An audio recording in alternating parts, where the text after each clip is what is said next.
He's like, I'm good. We're ready for round 2. Yes, we are ready for round 2, and as soon as the eye pops up to let me know we're on Facebook, I will start it. Takes like 12 seconds now. I don't know why. There we go. Welcome to Paranormal the New Normal. And yes, we are a little bit later than our previous start time, but that's because we had so much fun on the 3Haunted podcast talking about just a whole load of different things. Make sure to check out their episodes to fully hear it. I will be putting it in the show notes for this episode 100%. So, and like I just kind of gave away, my guest tonight in the second part of a crossover event, which I've done these before, you guys know that, is the 3Haunted podcasts. But yet there's only 2 of them, which I may ask about a bit, but they are Ashley Lunar Goddess, which I love that freaking name. That's like the best wrestling. That's the best wrestling diva name ever. And John Thomas, and I love 2 names I can't mess up. So that's perfect. Welcome to the show. I'm glad to have you both here after the fun time we had in your show, and I can't wait to get this started. So let's get it started. And I'll start with Ashley because she seems like the more vocal one from your podcast. Oh my gosh. She can be. A little bit. I talk a lot. Ashley, what got you into the paranormal to begin with? That's the first question I always ask every guest. Okay. I'm not into the paranormal. No, I'm kidding. Show over. I actually have my whole life. I've actually experienced things that I couldn't explain, and I would try. Trust me, I would try. Okay, not would. I still do try and logic everything away. And sometimes I think I logic it to the point where it's not logical, right? It's completely illogical how logical I'm trying to be. But I've actually been having experiences I couldn't explain since I was a child. Like since I can't, like previous to what I remember, because I have other people that talk about behavior of mine when I was like little, like toddler, that was kind of unsettling to them. Like I was interacting with things that probably were not, like they didn't see anything there, but they could have sworn there was something there based on how I was interacting. So you call it whatever. Like I have a hard time admitting like it was ghosts. I'm like, I don't know what it was, but I've had weird experiences my whole life. Right on, which I always wish I had that, and I don't. So, it is what it is. You said it on our episode, though. You said it yourself. Those who want to see it don't, and those who don't want to see it do. And I definitely fall into that category of I wish I hadn't experienced all of that at this point in my life. I really wish I did not experience all of this stuff. And I would gladly give it to other people.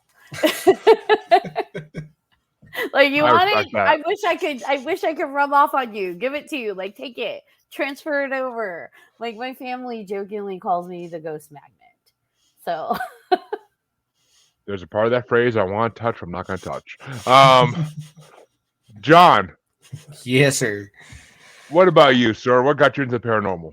Well, like Ashley, I experienced a bunch of stuff when I was younger. I didn't really tell people about it, so I was never really hushed about it. Don't talk about these things kind of stuff. I remember one incident. I don't even know, 12, 13, we'll say. My brother is a couple years younger than me, and we had bunk beds, and I was sleeping on the top, and I saw this figure floating at the end of the bed, and the only thing that's there is like our closet door. And so I didn't know if it was my dad at first because I could hear like the TV in the living room and our door was cracked. I can see the light and I can hear the TV a little bit because at that point I think Married with Children was on. Now I'm dating myself here, but that's it was called on. Master dating. Oh yeah, there we go again. And then all of a sudden I heard my dad laugh. So that freaked me out. I, like most kids would do, just flipped the covers up over my head and said, nope, we're done. I'm not going to deal with that. And then I asked my brother the next day if he had seen anything. And he's like, I was sleeping. I don't know what you're talking about. But I had looked before I flipped the covers, and I saw no legs. I saw no nothing. It was just the top half and a head floating at the end of the. Yeah, it was crazy. Ooh, that sounds creepy as all hell, man. Creepy as all hell. But Yes. and I mean, well, obviously, both your experiences got you into the paranormal enough to start your own podcast, same as myself. So, which kind of interested. Were you two friends before you started the podcast, or did you meet each other through the paranormal world? We were friends.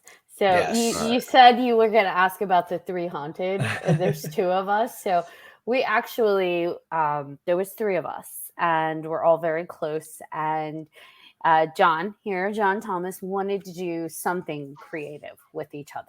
And they were like, we could do ghost hunting. And I was like, nope. She shut that down real quick. Like, Ghost Magnet is most definitely not going to do ghost hunting. They're just not really wanting to be terrified on a regular basis. So they said, okay, well then we could do a podcast. And I was like, okay, I'm listening.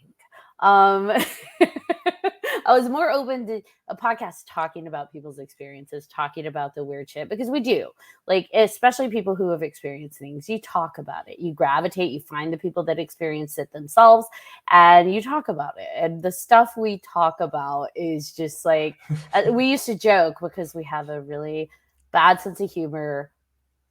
I have a potty mouth. I don't know about these guys, but and so it was like, it would be funny if if someone just recorded us and we talked about it. It would be funny to see how other people receive it. Maybe someone listens, maybe nobody does, but let's see what we could do together as close friends, what we can create together. And yes, there were three of us.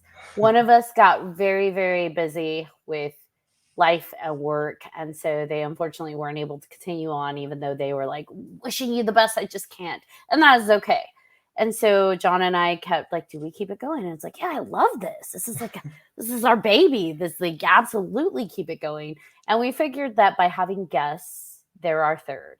So we always have at least one guest, and then it's still 3Haunted, because there's at least three people talking about weird shit. Oh, I'm sorry. Respect. Did you swear on your podcast? Oh, trust me.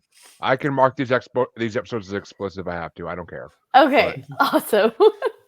Because you know, if you're going to talk about the paranormal, you're going to talk about you're going to get some curse words and other words in there that shouldn't be in there. But we'll talk about Bride of the Woods a little bit later. But I already talked to Ashley about him for a second. But That's true. While John was having technical problems, but yes. But happens a lot Irene, on our podcast. Irene, thank you for watching. One of my sometimes loyal listeners who comes in when she can. I appreciate it. Hi, Irene. But hello. 100%, all the way from Japan, which I appreciate that. I love it. Heck yeah. I don't know what time it is there right now, but I'm guessing it's daytime. I'm assuming, but I will say that yes. I mean, it does make sense that I almost assumed it was 3 to start off, and then like one dropped off. Like that's the way podcasts go a lot of times. Oh, that's apparently Irene has a dark spirit tell her to F off, and it is 11 a.m. there. It is 11 a.m. So I was right. It is daytime. Where'd the dark spirit say it from? Was it from the podcast? Was it one of us, like one of our feeds? Now I have to know where did it come from. Irene, tell me more. I think she's talking more about the past, but but yeah, I mean, 100%. It's just paranormal's a great world, and we all are involved in it. So, besides the initial experiences that got you into it, have you had any creepy experiences since? And since I'm a gentleman, ladies first, Ashley. I'm no lady. Ooh, promises. Oh, from a stream in a cemetery. Oh, cemetery. Ooh. Cemeteries and we don't do well together at night. So, yeah, we had a paranormal investigator on an episode with us, actively recording, and I was already kind of on edge. We're talking about the things that kind of heebie-jeebie me out with, like, investigations and hauntings in homes. And they were our one of our original hosts from the beginning, our third. He actually was talking to her because they knew each other and said something about like, say hi to this spirit's name that I guess they used to communicate with for me. And she's like, oh yeah, that spirit was your spirit. Like, I guess his friend or whatever. And so episode wraps. I'm editing this episode and it's the middle of the night. I'm editing and I hear something. I'm picking up something on the track. And she didn't have any headwear on, so she was sitting far away from the computer. So where she was spatially in the room and the echo, you could tell where she was, right? And she was seated further away. So I'm like, what am I picking up? I'm hearing something, and I'm kind of OCD with tracks, or I've gotten a little more lenient with the editing, but I'm turning it up as high as possible because I'm like, it almost sounds like a wire hiss, and I'm like, which track is that coming from? So I keep replaying the same thing, crank it all the way up. I've got headphones on, like the sound, blocking noise, whatever, blocking, and headphones. And I hear so and so is your spirit. And all of a sudden I hear yes. And it sounds like whatever said yes is saying it directly into the microphone of her computer. Like they whispered yes. And I'm like, oh no. And as soon as I heard it, I was like, oh, oh no. And she had been far away because she picks right back up as they're talking. And so she's still like, we would have seen her put her mouth to the microphone at her computer if it had been her, but it was coming from her track. Because when I muted her track, nothing. And when I put it back on, I hear so-and-so was your spirit or your ghost, and it just yes against the microphone. And I'm like, okay. And I messaged the boys and I'm like, oh, this is bullshit. And I sent it to them and they were like, that is awesome. I'm like, no, it is not awesome. Yeah. So I'm not gonna lie, I would think it was awesome too. No, I was freaked the fuck out. Apparently Irene was too, because she doesn't do cemeteries anymore.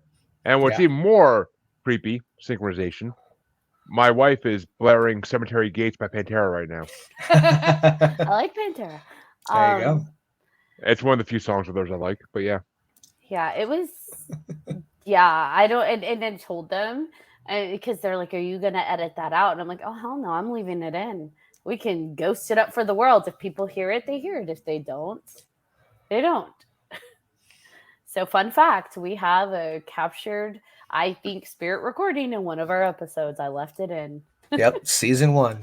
Season 1. Ooh, interesting. So, any more experiences before I pass over to John, or?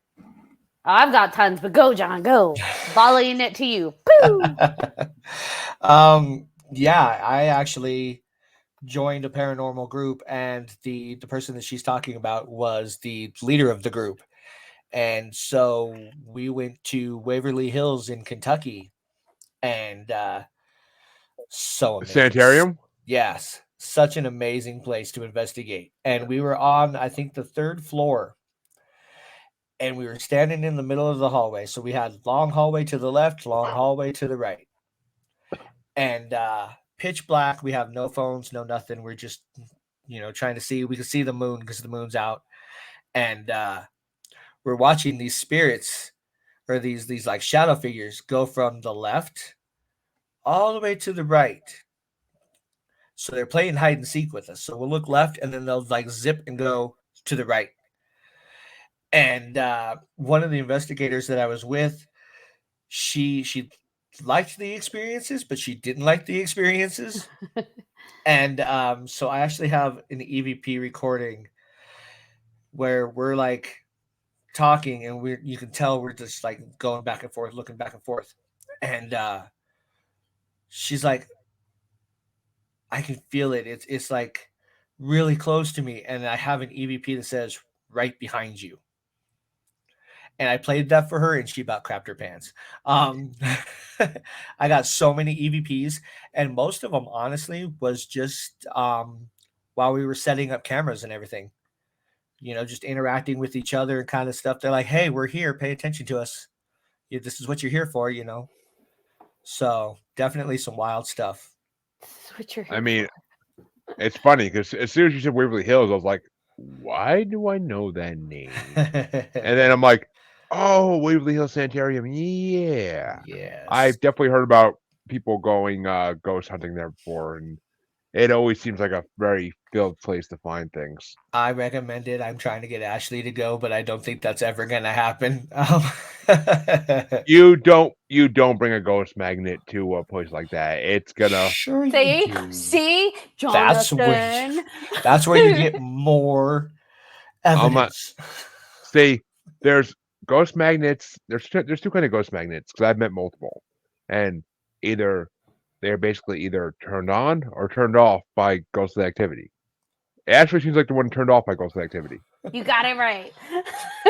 And the ones that are turned on, yeah, bring them wherever the hell you want because they'll go and they'll be thrilled to be in that situation.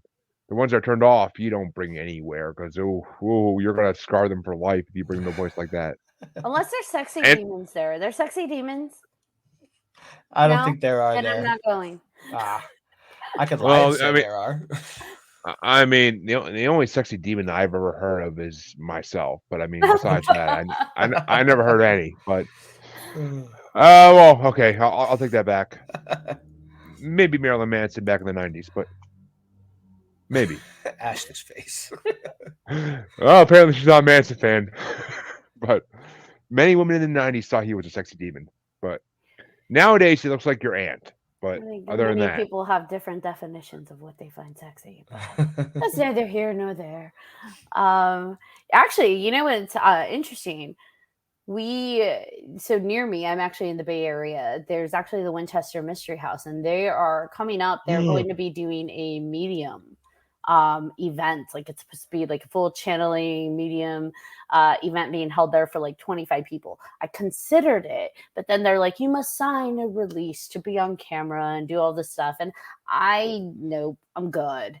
Because I'd be the one that's probably like crying on camera, like Blair Witch Child, just right there. I think it's right behind me. I don't want to look.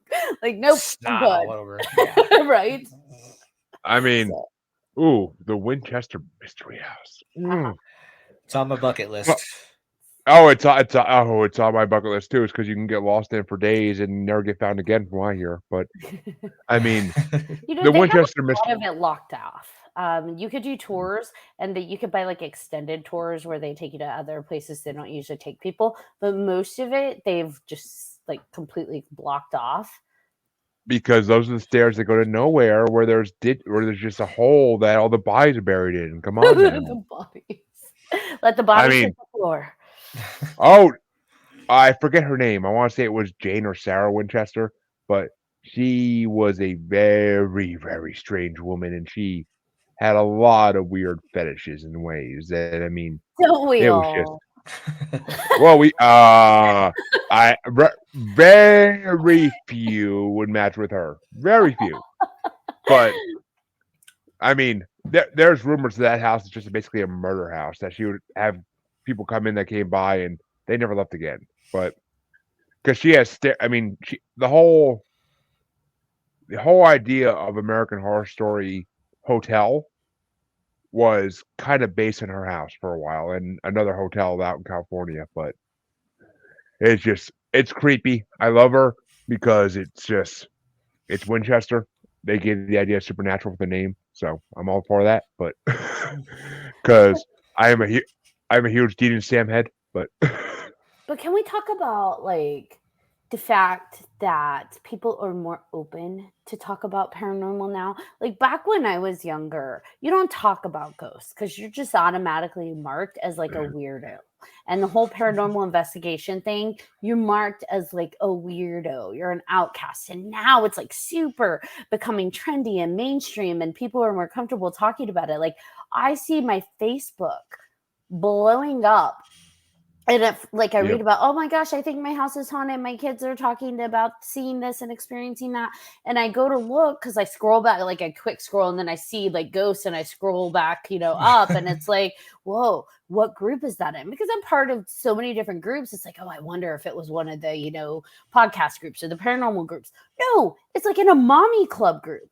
So Yep. like these people are becoming more and more open and willing to be open about it. And I don't know if it's like, man, you're that desperate because you're that scared, in which case, can I come over and talk to you and your kid? Would that be like, I don't know, is that exploitation? But I'm really fascinated and curious. And and then I also feel badly for the kiddos because I'm like, oh, you must be scared. But it's crazy. And then these people are turning to Facebook and like, what do I do? I've never experienced this. I don't know what to do. Yeah, I'm seeing that more and more and more pop up on my feed. And maybe it's always been there. Maybe Facebook is just putting it in No, the algorithm. it Or hasn't. maybe it's just wow. It hasn't. I've talked about this before on my show, but I'll straight up say, when I was a kid, even though I never experienced anything paranormal was not talked about. If you try to bring Bigfoot up in like a public conversation around your parents, you're gonna get slapped in the back of the head in the 90s and be like, don't talk about that stupid shit. But nowadays, I mean, you could thank Monster Quest to begin with, and Ancient Aliens, and now the thousands of Ghost Adventures, Ghost Hunters, and all those crap shows that are on TV, along with everything else. My Deadly Possession, my Neighbor from Hell, and like all these freaking like random reality shows now that have to do paranormal. They helped bridge the gap between people liking paranormal stuff and being willing to admit it in public versus when we were children, which I'm guessing we're all around the same age, 30s, whatever. I'm not gonna try and make people tell their age on my show, but but yeah, I mean, in the 90s and the 2000s, in the early 2000s, you didn't talk about paranormal in public, and unless you had like that goth group of friends that was like all into it, which I never had that, so I don't know if anybody else did. I was considered the pink goth. So like I had a lot of goth friends, but I wasn't gothy. So that's odd.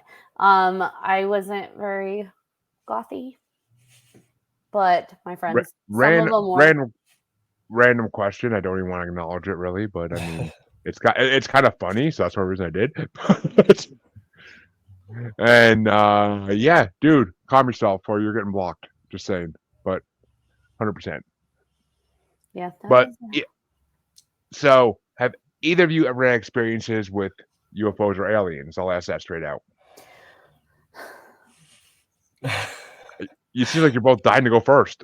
No, I watch her face because I like watching her face when we talk about different things because it's just funny. I like watching Ashley. I don't. That's creepy. I know. I'm like, that's creepy. I don't know. I've been. I used to do a drive back and forth between Utah and Colorado back when I lived in Colorado, but I worked a lot in like film stuff in Utah. So I drive back and forth a lot, and it would be nighttime. And I remember there was one time, it was like 1 a.m, where I saw something. I don't know what it was, but it came fast, and it came like I was driving over a hill, and what I should have seen over, like, you see it crash, it goes fast. You're like, oh, there should be something right there when I come over the hill, and I'm terrified because I don't know what I'm about to encounter or see. And I get over the hill of this road, there's nothing there. But it was so bright. And like at first I thought it was a meteor about to like, crash into the road. And the trajectory of where it should have hit, there was nothing there. And I have no idea what it was. But interesting. It was big, and it didn't look like it was burning out like you would see with meteors, right? And I saw it just coming down over this hill, and I was terrified I'm going to come up and the road's going to be destroyed or something. And when I got over the hill, and I wasn't the only one, there were a few other cars on the road, and they kind of slowed down, like, what the hell are we about to see? We get up over on the hill, and there's like nothing there. So I don't know what it was, but it was like 1 a.m. and it was in Wyoming. And then you never, like, I feel like weird shit always happens when I'm driving through Wyoming. I don't know what it is about Wyoming. Oh, Wyoming is a big open state, and a lot of weird stuff happens there, legal, paranormal and non-paranormal. But I've watched Big Sky, but I will. Quick question though: do either of you know James Donnelly? No. No. Name sounds familiar, but I don't. All right, just because I just had to block him because he's asking really obscene Ah, questions and it yeah. make no sense to the podcast. So I just want to make sure it wasn't a friend of yours. Probably block Oh him. no, nah, No, no, I Okay. don't think our friends tend to be trolls. So no. All right. Oh yeah, you saw the first question. The second question I deleted as soon as it came up, but gotcha. because I protect my guests and myself from harassers like that who just want to be dicks on podcasts. Yeah, because I mean, I don't know anybody who's ever been molested by a ghost, and I'm good with that answer right there. But, but, what about you, John? Any UFO alien experiences? Yeah, I mean, I've had a couple of weird things that I can't explain. Again, probably 15, 16, maybe 17 years old, waiting for the bus to hang out with friends, and just happened to look up in the sky and see these like lights. It was triangle shaped, so there's three lights, and they were hovering for a little bit and then zipped on by super fast. Did not know what that was. There was another time where I was hanging out at a friend's house, and during the summer, we're outside jumping around on his trampoline, and I see this weird, like red cloud. It wasn't, there was no other clouds in the sky, and the only best way I can describe it was a red cloud, but it was huge, and it appeared out of nowhere. Like he didn't see it at first, I didn't see it at first because we were jumping from his garage that was in the backyard, or it was a shed, I guess, whatever it was. But we were jumping from the roof of that onto the trampoline and back and forth. So we would have seen something jumping in, while we were looking. But it appeared out of nowhere, and I was like, "Holy crap! What is that? Where did that come from?" And it looks, and we stopped, and we're just staring at it for like 5 minutes, and it's just hovering, not moving, nothing. And then in the blink of an eye, it was gone. There was nothing else around. I have no idea what that was, but it was the trippiest thing that I have ever seen. Well, that's interesting as hell. Like a red cloud, like I don't know what that could be. Even like, Right? I mean, that's creepy. But I guess Irene says that Japan's the opposite of the United States now, and they basically shun you if you talk about paranormal things. So, I mean, Huh. yeah, yes, Japan has had I would say a stereotype for years about like certain ghosts, I think they're called, and demons, the Oni, like have been a huge Japanese thing for years now. So I can almost understand why Japan would do that because it's been ruling like the anime world for a long time. Like that Japan's haunted everywhere and there's ghosts everywhere, and movies as well. But I mean, just I mean, you never should shun the paranormal. That's just not good. Not good. But not good at all. But well, unless you guys have any more experiences that are entirely creepy that you want to talk about, I always like to make sure there's nothing else my guests want to add before I jump to the next section. But Are there any paranormal creepies you want to talk about, John? I don't know. So we mentioned cemeteries beforehand. And I know, Ashley, you've experienced stuff in the cemetery that I've experienced stuff in. And I'll tell my story just because. But there's this cemetery here in Colorado. It's like the third largest cemetery here. And a few years ago, I had a friend that really wanted to go in there at night and check it out. And I'm like, well, you can't, they have gates, cemetery, they lock it, Oh my god, are you talking whatever. about the Fairmont? I sure am. Oh. And so it's again summer, and I'm like, all right, whatever. She decides to talk about this. It's like starting to get dark. So I figure by the time we get there, it's gonna be dark and we're not gonna be able to get in. And I'm gonna, haha, whatever. We can't get in. Sorry. So we drive up there, and again, I'm right. It's dark, but we drive up to the gates, and there's nobody at the gatehouse. The goddamn things opened up and let us freaking in. And she's like, something wants us here. I said, shut up. Like, shut up. No, I don't want to do this right now. Like, shut up. Something wants us here. So we drive all the way to the back of the cemetery, and I think that's where the mausoleum is. This is big old building, huge building, can't miss it. We park there. So we start walking around the edges of the cemetery, and you can hear like the neighborhood because there's houses and stuff across the street. And you can hear the dogs and you can hear the cars driving down the street. And then all of a sudden we get to one spot, like kind of in the middle, but not really. And we don't know where we're at. Can't hear the neighbor, can't hear the dogs, can't hear anything. But then we hear footsteps. And of course we have our flashlights, our phones, whatever. So we shine the light. Behind us, there's nothing. Think nothing of it. We're like, oh crap, we're kind of lost in the middle of a cemetery at night. I'm like, is this what you wanted? She's like, kind of. I'm like, ugh, what you wanted? Whatever. So we continue on, and more footsteps. But all of a sudden, they're not behind us anymore. They're surrounding us. Not only are there footsteps, but there's this weird growling noise that doesn't sound like a dog or a wolf or anything else. I don't know what the heck it is, but it like went from behind us to surrounding us. Still lost. So we start running. Finally figure out where we are. Everything stops, just dead stop.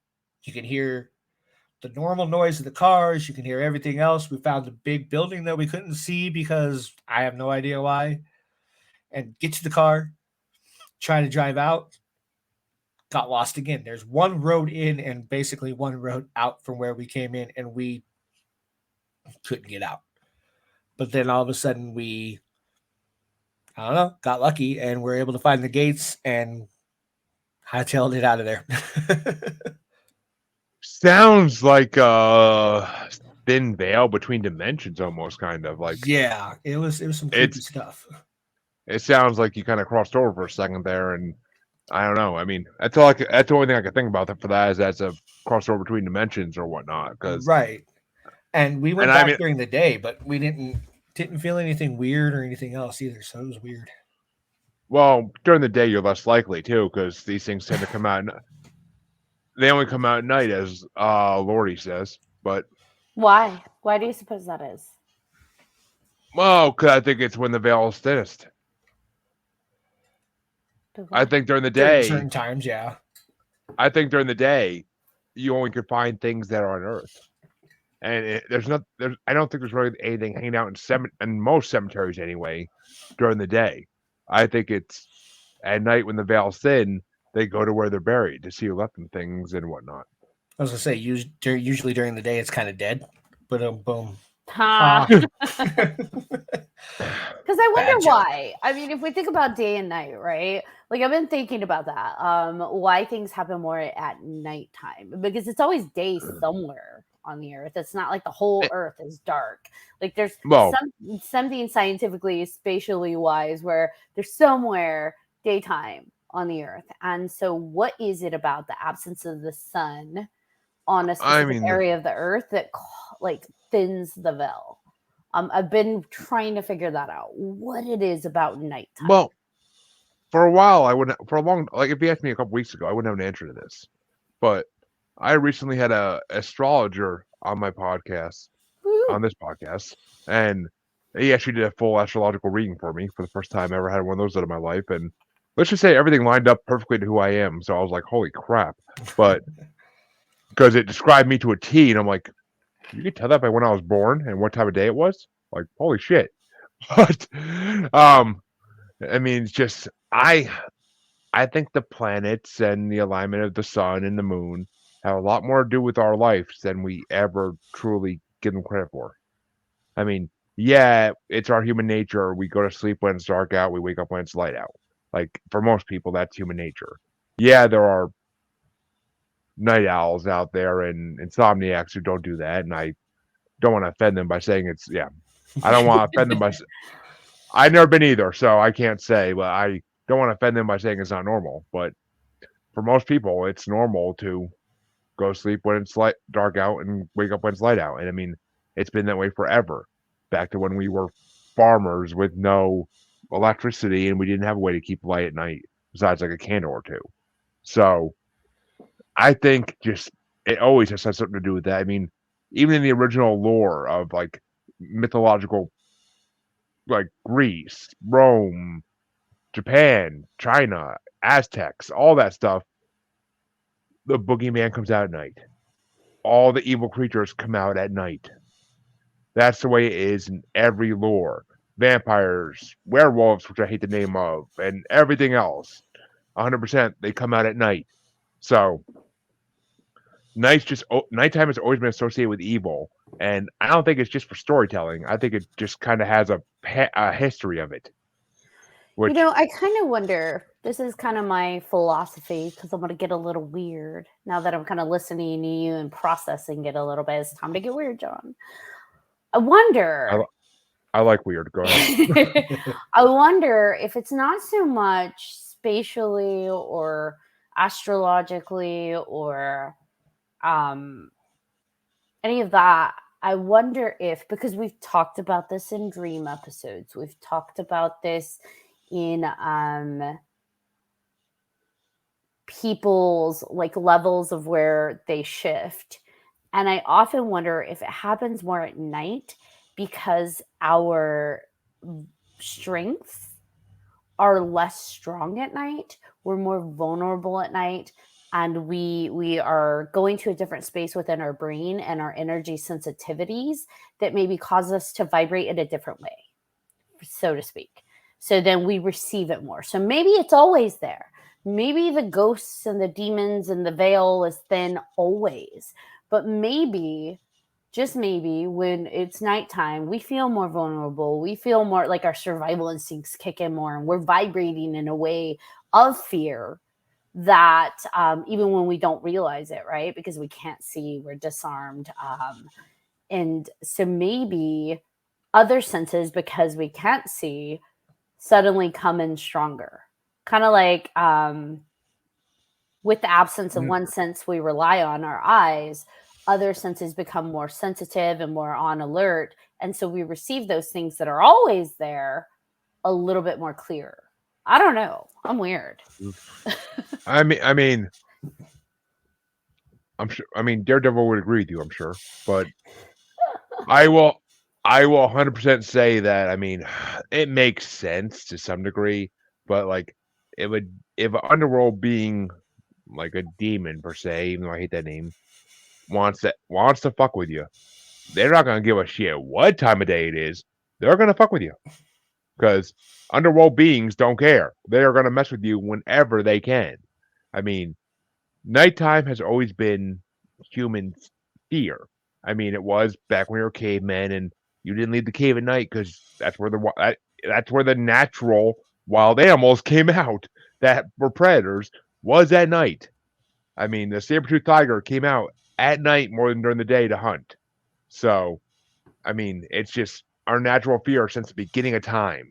I mean, yes, nowadays it's less so because we have flashlights, we have lanterns, we have electricity. We can illuminate the night and not be scared of it anymore because we can see what's in front of us instead of just being blind or even being semi-visible, like if your eyes get used to it. But I mean, I still don't like going. I live in the woods basically. I don't like going out in my backyard at night at all, and I do not like going out in my front yard at night that much either because I've seen eyes from the sides of the woods, and I'm good. I ain't trying to get me and my dog eaten by a coyote. Yeah, predators do like come out more, and because we're more vulnerable. But the predators are always there, right? They don't suddenly exist because it's nighttime. They just kind of crowd in more. And we had a medium on our podcast last season who told us, actually more than one of them told us that, what you vibrate out, law of attraction, right? You're bringing back in. So if more people feel vulnerable and afraid at night, possibly, they're vibrating in some of these experiences. They're kind of attracting in these experiences. I don't know. I mean, well, they say predators can smell fear. I don't know how much I believe that 100%, but I mean, smell blood's one thing, smell fear is a whole nother. But I mean, because that's just the way nocturnal creatures do, is they come out at night. I mean, they're not all predators either. I mean, skunks are more active at night than day, and they're not predators to us, really. I mean, they're just predators to bugs. But so, I mean, I don't know. I mean, if something wants to attack you in a supernatural sense, it's always going to attack you. Dog men have been seen during the day, and they going after humans, like bluffing them and charging at them. Bigfoot have been seen during the day, throwing things at humans. Like I had some of my podcasts a couple episodes ago that got a rock. He got a rock thrown at him in the middle of the day by a Bigfoot. Like they were out Bigfoot hunting, and they got a rock thrown at him by something that only been a Bigfoot because it was a huge rock. But like it wasn't like no pebble. It was a pretty damn big rock based on what he says, like boulder size almost. So, I mean, anything supernatural that wants to get you, it's gonna come at you no matter when it wants to get you. You're lucky if it doesn't. That's the bottom line. You're lucky if it doesn't. But so I don't know. The difference between night and day is just, yeah, human spirits play a lot into it. You're gonna think you hear and see things that are not there at night because we all do. I mean, I can't tell you how many times I looked in the corner of my room when I was a kid and what's that? Is that a ghost? Is that a ghost? Turning the light. No, it's just some of my clothes sitting on a chair. But I mean, we've all had that experience when we were kids at some point, or when we're adults even. I mean, I had a rocking chair in my bedroom in my last place I lived before this, and there was always like I would look at the rocking chair and I would think someone was sitting there, or I'd look at I am the biggest sucker for when I lived by myself, when I would be in my own room at night by myself, like before I met my wife and I moved in together. I would always have to sleep with the door shut because I always thought if the door was open, I'd look out and see something there. Like it's just a fear ingrained in my head since I was a kid. And as soon as I got old enough, my door was always shut when I went to sleep. From the time I was in college on, my door was always shut before I went to sleep because it's just the way I am. And now that I got kids that live with me and stuff, I can't do that because if one of them wakes up in the night crying or something, I need to be able to run. Or if one of them wants to run to my room, I don't want them running into a door. I mean, as funny as that may be to me, it's going to hurt them. So, I mean, and plus I wouldn't wake up anyway. It's more alarming when they're right next to you. It's hard to like logic that shit away. Like if something is literally standing right next to you, and it's dark, but you can clearly see they're blocking like things behind them, and they're very clearly like a shadow, but a dark shadow right next to you. I think that those are harder. Like you can explain the lights and the shadows moving because outside light sources can affect inside shadows, and so that definitely makes sense. And like our eyes are constantly trying to adjust to the contrast when it's night. But like there are certain things that it's just like, oh no, that's definitely something right there, but I don't want to know. I don't want to see it. I'm good. I mean, I'll tell you the most simple story of this. When I was in my old house before this, I saw, like I told in your show about seeing it in 2017. That got me into Stephen King a lot. And I started reading Stephen King's books from the beginning. And I was reading Cycle of the Werewolf at the time, which later became the movie Silver Bullet. And I was reading Cycle of the Werewolf outside in the back of the condo we lived in, my mom and me. And basically, I'm sitting out there smoking my cigars, like reading it. And I didn't know that the house behind the condos had a husky. But lo and behold, that night, I see a wolf-looking freaking dog come out of the woods while I'm sitting there reading Cycle of the Werewolf. Like, not only did I literally almost shit my pants, like, I literally jumped up and ran to the door before this most friendly dog ever came over and let me pet it. And most friendly dog ever. Or it was a werewolf, but werewolves are misunderstood. No, it was the neighbor behind me's husky, Bella. I love the most friendly dog. She is, and to this day, when I go to visit my mom, to this day, if she comes up, because she's on a GPS collar, so he lets her roam. So if she comes up through the woods, like I always like pet her, and like she gives me hugs, and like she loves me because I used to feed her bologna and treats like crazy. But we still, my mom still feeds her treats like crazy, but She's the most friendly dog ever. I've only heard her growl like 3 times since I've known her in the last 5 years. So, I mean, she's a friendly dog, but imagine reading a book about a freaking werewolf and having a husky come out of nowhere in the middle of the night. Like, that's nightmare fuel. That's nightmare fuel because it's like, holy shit. Your But, heart would probably stopped for like a moment. oh, definitely. Welcome, Hello, A View View Beyond. I haven't seen you here before, but welcome to Parapost. Glad to have you. Hello. And I love a good paranormal magazine. So yeah. So I think at this point in the show, we can jump to Creature Feature, my Creature favorite segment. Let's do it. And it's not just a double creature. It's not just a double creature feature like back in the 50s. It's a quadruple or other math words I can't say past that point. Creature feature. Hexagonal. Creature feature, whatever you want to call it. Hexagonal. That's all I hear hexagonal, and all I can think of is Professor McGonagall. I know. I was going to say Wingardium Leviosa. Let's go. Let's get it. No, John. It's Wingardium Leviosa. But no. Let's see. Who didn't we talk about? Well, actually, okay.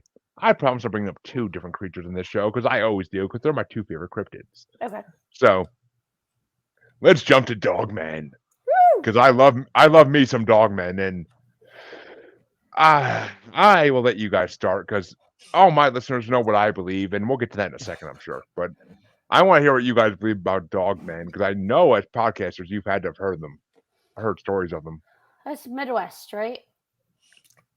Midwest cryptid. That's all over the freaking world. But yeah, keep going. Yeah, but like, yes, it's big. It's big in Wisconsin, big in Kentucky. Yeah, Michigan too, I think. Yeah. Michigan too, but Wisconsin and Wisconsin and Kentucky have the 2 most famous ones. But yeah, go on. I'm interested to hear your theory on if they exist and how they exist. It's hard because that's what she said. It's hard because I wasn't gonna go there, but okay. We always do. I am like the dirty joke person. So for me, it's like because you have werewolves, but dogmen are almost like more like a hybrid, right? Like it's a human. Werewolves don't fucking exist. Werewolves do not exist. But you know what I mean? Like werewolves are full canine, and dogmen are supposed to be like a hybrid between like the torso of a man and dog canine features. So at least from what I understood. So for me, that's not to be confused with a werewolf because a werewolf, if we're talking just creature origin, it's like it's a man that fully transforms into like this wolf furry creature, whereas like with a dogman it's more of like a hybrid, right? And so but I found it interesting because like with the dogmen, they're described like having these like blue or amber colored eyes, and it's like how close do you have to get to something to be able to see their eye color? So these eyewitnesses have to be like pretty freaking close if you're able to see eye color. Not true. Unless you're photographing. On a dark night in the trailer I used to live in New York, I could see a bear's eyes shining blue from about a mile away. Animals' eyes have shine that human eyes don't, and you could see them from a long way away. Okay. I'll put that out there, but then, like, at least from what I know, like, what was it, the 1800s, late 1800s, they reported like the first sighting of the dogman in Michigan dogman. Like, so yeah, I mean, in Michigan, yes, it was like the late 1800s was the first written report of a dogman sighting. 1887. Yeah. First written report. I'll exemplify the word written. But, yeah. So I mean,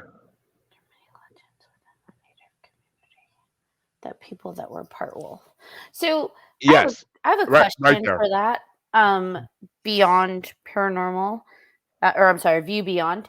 Since they know some of that lore, is it people that are part wolf? Like, is it like werewolf transformation where they are people that kind of partially transform part wolf, or are they always like some kind of hybrid creature that's like a person and part wolf that kind of lives among us? Before they answer, from my understanding, and from what I mean, see, this is where it gets tough because you're kind of going into Shimwalker territory. Oh, the skinwalkers, yeah. If you say their name, they'll come for you. But we did a whole I've episode. said it a lot, so if they're coming for me, then. But yes, I mean, you get close to that territory because they are humans who can change into any animal, though. Dogmen, I mean, there's a famous song from the 50s or 60s where it's me and the boys were playing with a dog in the woods, and it went in one end of a log and came out the other standing like a man. So, I mean, from what I've always understood about dogmen, and yes, werewolves come from the werewolf lore comes from dogmen existing since the beginning of time, in my opinion. It has to. It freaking has to, because there's no such thing as freaking werewolves. I will say that right here now. Werewolves do not exist in that lore of silver bullets and moonlight and all that, like full moon. They don't exist in that way. If dogmen exist, they're either, in my mind, ultra-terrestrial creatures that come from other dimensions and just are on our plane once in a while. But I mean, it like Bigfoot, Native Americans have reported these stories since before we wrote things down. Before they wrote things down, they told them around the fires. They told this story many times, and the Michigan Dogman is famous from further back than a lot of other things. But when I come to Dogman, I think of the Beast of Bray Road in Wisconsin, and I think of, well, the Rougarou in the whole South, basically, in New Orleans especially. But I also think of the Beast of the Land Between the Lakes in Kentucky. Yeah, I mean, it's hard. It's hard when you have and this is with any cryptid or anything that is easily written off as like a mythological creature of some sort, is that it gets muddled with people's like proof. And so I mean, with like the Dogman, you have that picture in the 60s, right? And you look at the picture and it's just like, come on. Like it looks I haven't like seen this. I haven't seen this picture you're talking about. So you mean the blurry one of the Beast of Bray Road? Let me see if I can find it. But it's like it looks like a creature from a horror movie in like the 60s and 70s. So to me, it feels like. While you're looking that up, A View Beyond did respond to your question. Oh, they did. Yes. Not necessarily werewolf, more like an affinity with them. Oh, that's neat. So, I mean, I believe that werewolves never existed. I believe that they were lore from dogmen that actually existed, became werewolves. I mean, you have the Beast of, and I'm going to destroy this because I always do, but the Beast of Godevon or Jodevon in France back in like the 1300s, where it was supposed to be like a wolf type man creature and supposedly they burned somebody in the stake to say he changed to a wolf every night. But I mean, that might have just been a lunatic who just said that to get attention. I don't know. But I wasn't alive back then, so I couldn't tell you. But I mean, dogmen have been around, in my opinion, since Bigfoot, since Homo sapien. They've all been around. All three have been around since the beginning of time, and they evolved, and they just grew and grew. And like Bigfoot, they said, "These creatures kill us. Let's go this way. We'll hang out with these big furry guys. They look like they're friendly. Let's go." And I mean, I don't know, but dogmen, the Beast of the Land Between the Lakes is such a horrific, gory story about a dogman attack that it could never be a human attack. Like, it couldn't have been a serial killer. It couldn't have been some deranged person. No killer that's human is throwing a little girl up into a tree just for shits and giggles. I mean, come on. They're going to hide the body. They're not going to throw it up in a tree because, people can look up. They're not going to look. People can't see through the ground, but people can look up. So, to me, that's just, I don't know. To me, that's just the way it goes. I mean, I believe dogmen exist so strongly. And the last thing I'll say is there's a website called North American Dogmen Project.com or .org. I forget which. If you Google it, you'll find it. They have a map of dogmen sightings, reportings, and even if 80% of those sightings are false or lies, the amount of red dots on that map makes me want to stay inside at night. Yeah, and they are everywhere. In the United States, they're everywhere, and in Europe and Asia, they're reported as well. Wouldn't we know though? Like, that's what I struggle. But like, if these, or I guess if they were to be feared, wouldn't there be more attacks and more documented things that are similar in nature in terms of like the type of markings, where the bodies are found, how they're found, and if they're a creature that is like out preying on humans? Well, see, no one says they prey on humans. No one said that. They could easily eat rabbits and other small mammals to get their food. I mean, and one, the government; two, the government; three, the government. All three, everything you brought up, the government could easily cover up. What was number 4? Is it the government? No, number four is Men in Black, but which is the government? Oh, you don't know that. Somebody's government. The Men in Black could easily be, and are thought to be for many long times, extraterrestrials. Intergalactic enforcers. Basically, they're covering up their own kind stuff. I mean, and all right, I promised you this one theory. I promised you 2 theories in my show, but I'll give you this one theory for now. I had this theory, and I don't know where I originally heard this or where I took it from, or if I made it up on my freaking clear blue head. I don't freaking know, but I heard it somewhere or made it up. But I've had this theory for years that Earth is a prison planet for alien species that are dangerous to the rest of the alien species, and that the other rest of the alien species are just racist against, basically. And I believe that there is a alien Congress, an alien UN, a dupe, Galactic Republic, whatever you want to call it, any sci-fi term you could think of for them. Basically, it's a gathering of mass different alien species. And I believe that any species they don't like or any aliens that get in trouble are sent to Earth, because Earth is a prison planet. We're a backwoods, nobody planet, because we're so not evolved yet fully. And I believe that that's why we have Bigfoot. I believe that's why we have dogmen to some degree. And I believe that's why we have chupacabras and every other cryptid you could think of, like sea monsters. Like, what if they're all different alien species and we're a prison planet? And that's why there's so many. One form of them. Maybe a long time ago, this was the prison planet, and humans, as we know it, were one of the ones that got booted over, and we just happened to propagate a little faster than the other ones, like bunnies. You didn't finish that. You didn't let me finish. That's one why there's so many UFOs and so many aliens seen on Earth, is because they're wardens. They're making sure, and that's 2 why you don't find any Bigfoot bodies or any cryptid bodies really, because you don't think the wardens are going to cover up with themselves. Come on now. And 3, humans were either one of these races that got put on Earth, or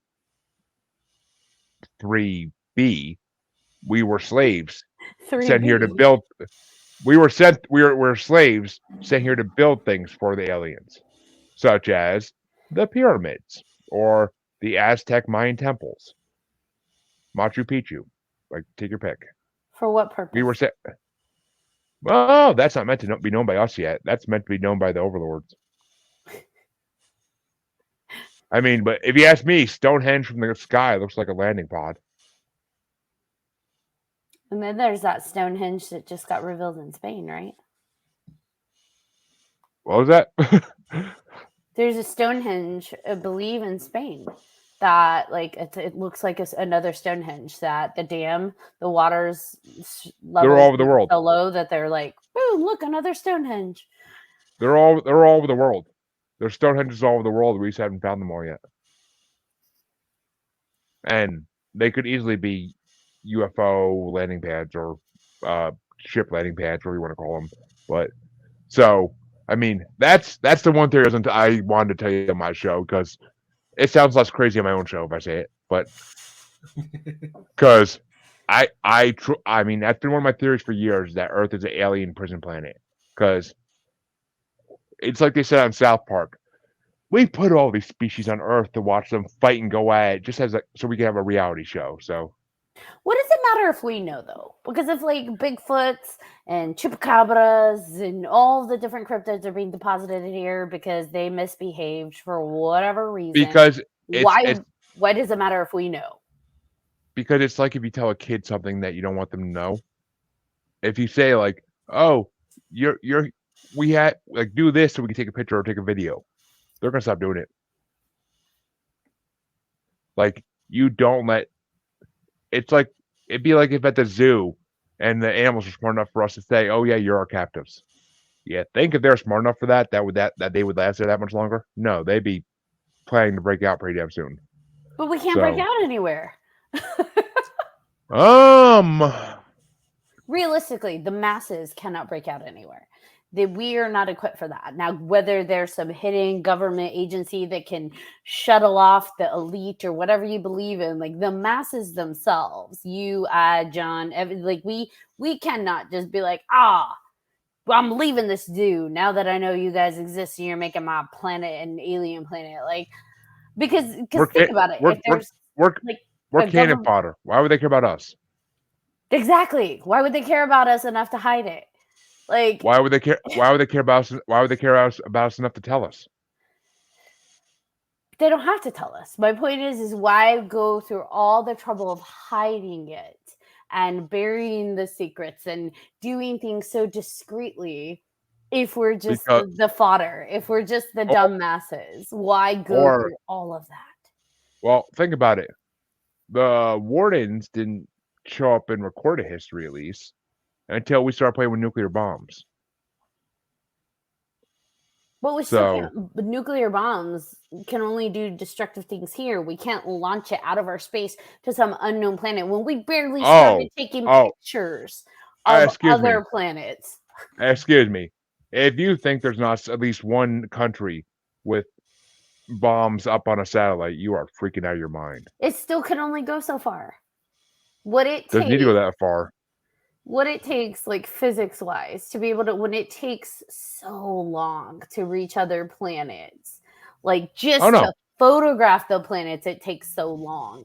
And we're going to launch, like, it's going to take like 50 years. They're going to intercept it, especially if their technology goes faster and they can just bloop in and out dimensionally or the long way. Like, we can exist in other atmospheres. Who said we're attacking planets? What are we? If they let us know where they're here, and that what I just said is true, that means their ships are somewhere in space, and near our planet. And what do you think we're going to be shooting at next? But if we haven't found them now, we're going to suddenly be able to find them. Right there, A View Beyond just kind of gave you a little hint at it. I still hold on to. We've got nothing but theories and grainy photos and grainy videos access to the masses. I'm talking about masses. So I'm not saying it doesn't exist. I guess what I'm saying is, like you said, we're in our infancy when it comes to our evolution and our progression. So if there's something out there that's able to be capable of doing what they do on Earth, I even with nuclear bombs, it's like handing a kid like a loaded weapon. Like you said, we're like little kids. They're trying to keep the secret from you. Hand a kid a loaded weapon. They might hit somebody, but then that kid's going to be taken out. Like our capability, if we are in that line of logic of we're toddlers in our infancy, how are we a threat? Even if we've got the bombs, even if we've got We're our not. technology is so far behind. So to Well, waste that energy hiding from us, it just, I don't know. I start to cycle through that. Well, one, I'm gonna say we're not a threat, and that's why they don't tell us anything, because we're nothing to them. Why would they tell us anything? That's like when you have a 3-year-old run by you when you're arguing with your wife, and they want to know what's going on. You don't tell them what's going on. You say, "Oh, nothing, sweetie. Go play." But you also don't go out of your way and like to be completely hidden Oh, from them. yes, you do. Yes, you do. I mean, sometimes. If you have you don't have kids yet, apparently, because you will learn that you will definitely go out of your way to hide from them sometimes, like 100%. Like He likes to be insulting when he's challenged, doesn't he? I'm starting to discover this. No, I'm not. I No, actually no, have 3 children, thank you, but I also know that I'm not going to waste my money, resources, and time and energy trying to hide from them if I think they're truly not the brightest little crayons in the box. Yeah, I may kind of like if they point blank ask me what's up, I'm like, nothing, don't worry about it. But I'm not going to go out of my way to elaborately make sure they are like veiled over in this ignorance. I guess that's my point, especially if they're not a threat in some way. That's just me, though. Well, one, not being insulting, because you definitely don't look like you have 3 kids, so I'm going for that. Well, thank you. Complimenting. But 2, if my 5-year-old is throwing a fit, you best believe if she comes looking for me in the front porch, like I'm smoking a cigarette, I'm ducking the hell down so she doesn't see me. But go to my wife. Like, stay away from me. Like, it's too early in the morning for this. Go see your mom. But, and 3, they don't hide from us completely. That's why we do have encounters and reports of seeing them, because they don't hide from us completely. It just, not enough people are actively looking for them to find them. That's the difference. We don't care. Most humans don't care enough because they have other worries than to go looking for cryptids. Yeah. Even hunters, if they hear them coming, we don't want to be bothered today. We're just gonna run that way while the hunters are coming. Let's go. And you see a bunch of dogmen running through the woods, but you don't see them. Packs? Oh well, dogs are pack creatures. Why wouldn't dogmen be? I mean, John, anything you want to say about this topic? Because you've been quiet as a mouse for the last like 10 minutes. Yeah, I don't really know much about the dogmen, so I'm just kind of listening to y'all. He just laughs. I just laugh. All right.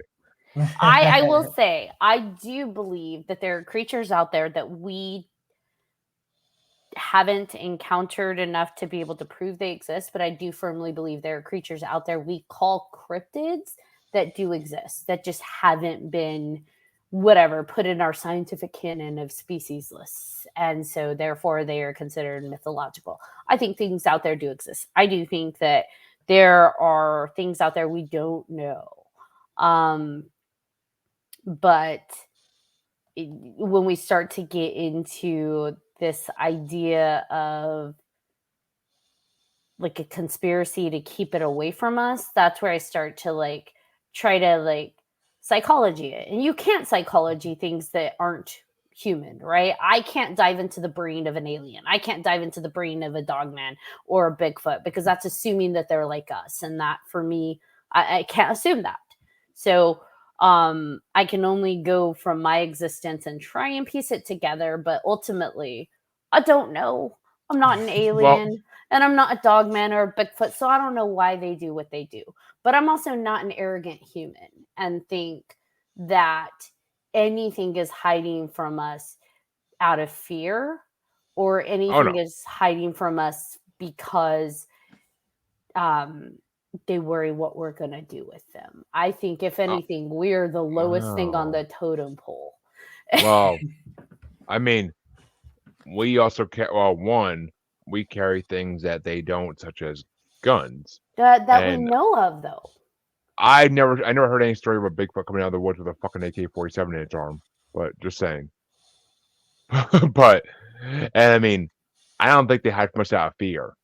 I think it's out of wanting to survive, one, because they see what humans do to the land and they don't want anything to do with it.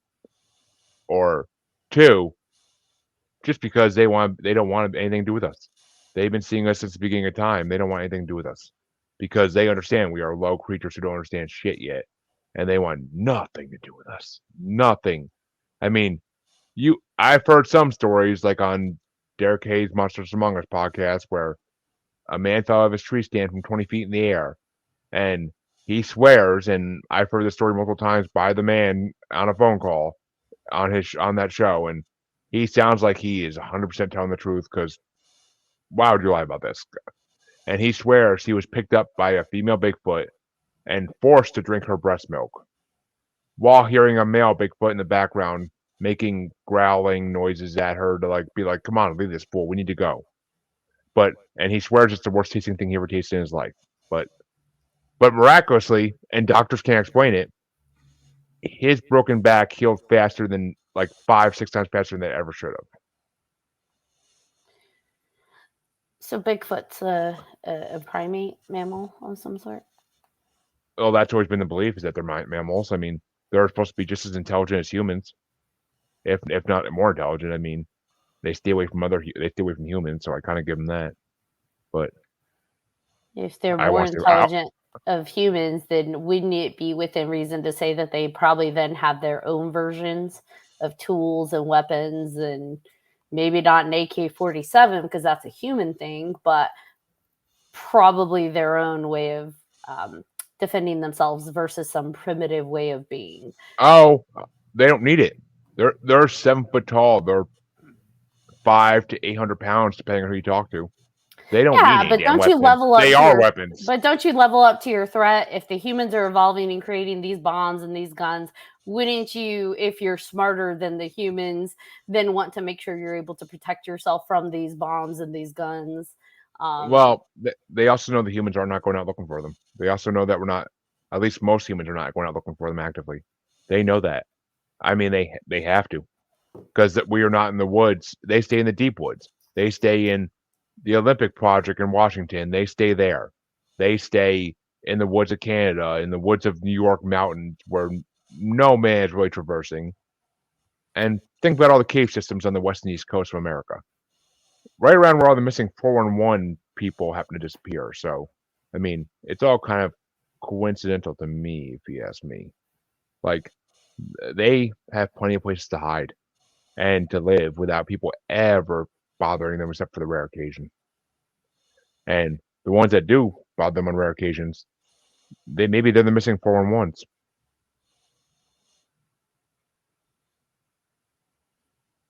So, I mean, as another little fan of mine, Josh, just said, they creep.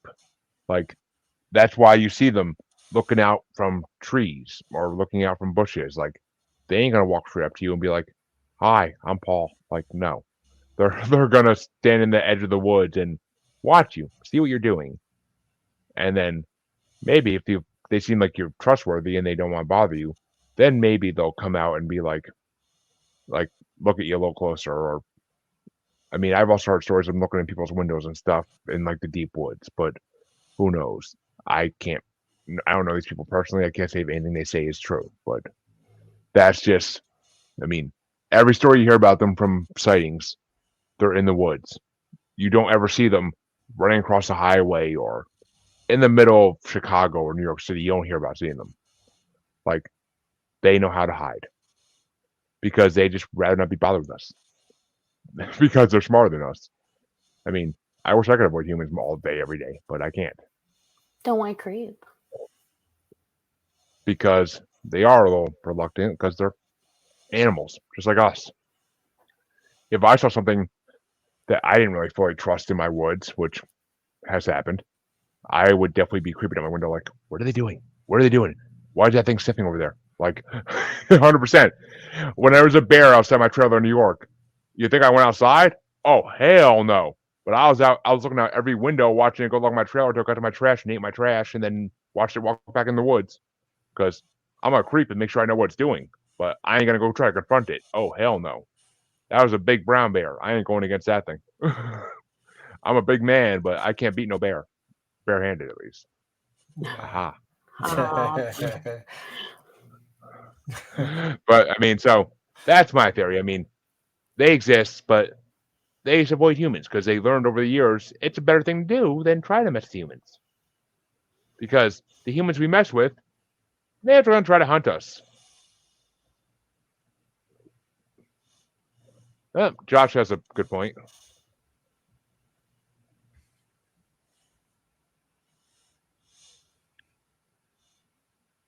And yeah, I mean, how many stories have you heard in the past? A good point, Josh, about children going missing in the woods for 8, 9 hours during the day, and the parents can't find them, and they show up 40 miles, like 20, 40 miles away from where they were, and you hear that, oh, it was a big bear, or it was a big hairy man that helped me survive.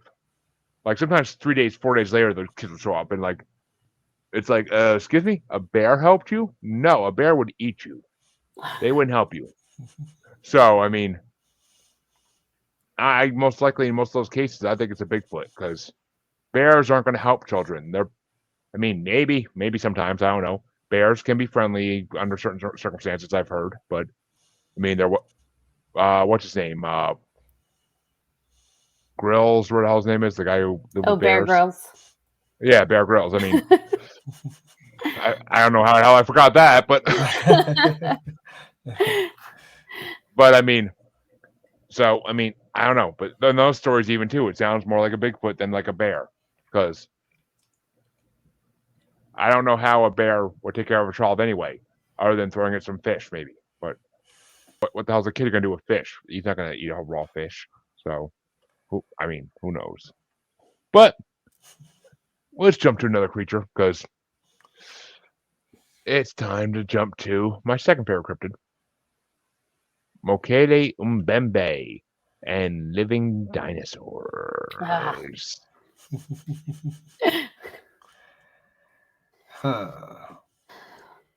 Another something I don't know about.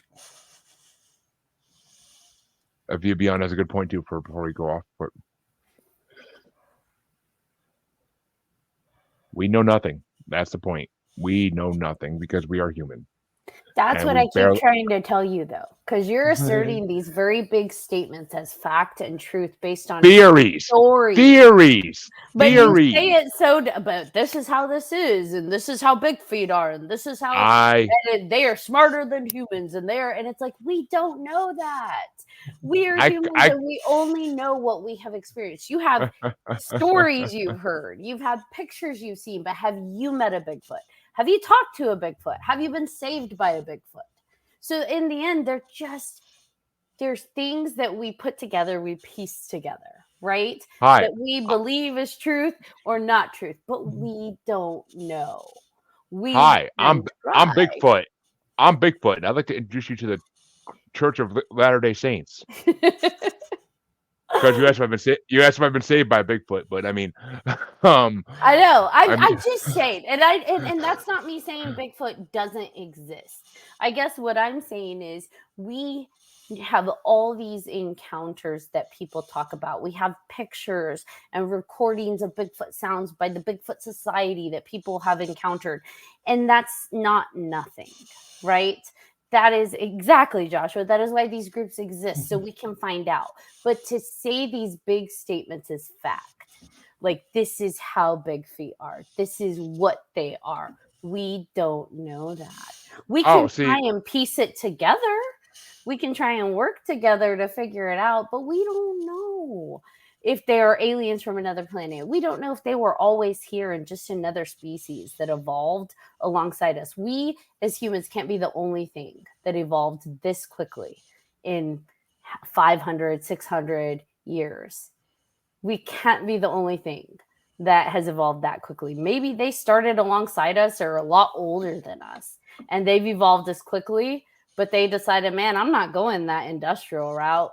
I'm going to stay over here doing my thing. You guys are going to ruin it yourselves. You're probably going to make yourselves go extinct. Have a good time with that. Have a great adventure.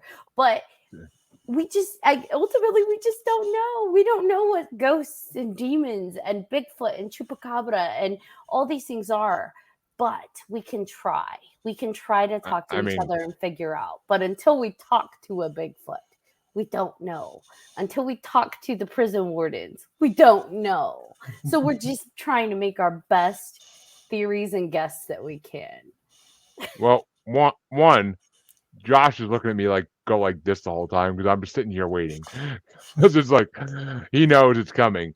I don't think he's disagreeing. He's saying agree and right. So no. That's a Josh. I meant John. Too many J's in this room. Oh, I was gonna say I see Josh saying like. But I mean, I also said in the beginning, these are my theories. These are not facts I am stating by any freaking means because I had no way of knowing this shit 100%.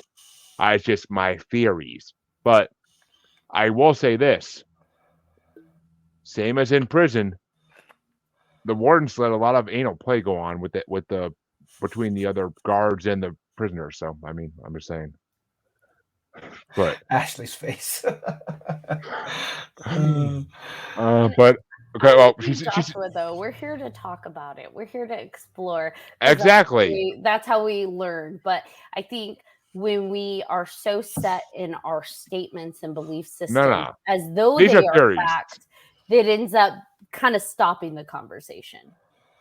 Joshua, unnecessary but funny. So it's my show, so I'll say what I want to say. But yes, as I said in the beginning, these are theories. Yes, that Josh. But I 100% see, I believe what I believe. Do I expect anybody else to believe what I believe? Oh, hell no. If everybody in this world believed what I believed, the world would not be as good a place as it is. 100%. To some degree.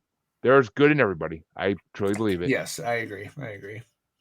But we all have our evil sides. That's just humanity. But I mean, so yeah, these are all my theories. Do not listeners, do not you two think anything I say is proven fact, because it's not.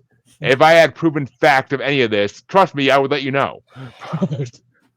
Except the government's watching me. But no. It shuts down your computer when you talk about alien experiences. Yes. No, it does not. Though I did before I started this show, I did try out to be a co-host of another paranormal show, and she got shut down previously because of talking about flat Earth. So just putting that out there. Though I don't believe it. I'll say right now I don't believe in flat Earth as far as I can throw it. But hollow Earth, that's another story, and we'll get to that in a minute because we were talking about Macaulay Mbembe and living dinosaurs. And I'll just start this off by saying there is Macaulay Mbembe, who, even if you haven't heard of him, he is a brontosaurus type creature who lives in the Congo somewhere, and they have been seen by natives for hundreds and hundreds of years. And there's also I believe it's Chile, but there's a South American country, I'm pretty sure 90% sure it's Chile at this point. And there is a tribe there that worships raptors that live in the woods, like velociraptors type raptors. And there have also been reports of pterodactyls / pteranodons in the American Southwest for the last in white man time since the 60s, 70s. And if you want to go back further, Native Americans might misidentify them as thunderbirds. So, I mean, there's 3 different examples right there of possible living dinosaurs on this earth, and I'm not even jumping into the whole ocean of sea monsters and whatnot. Josh, skinwalkers do not count as living dinosaurs. That's a whole different thing. That's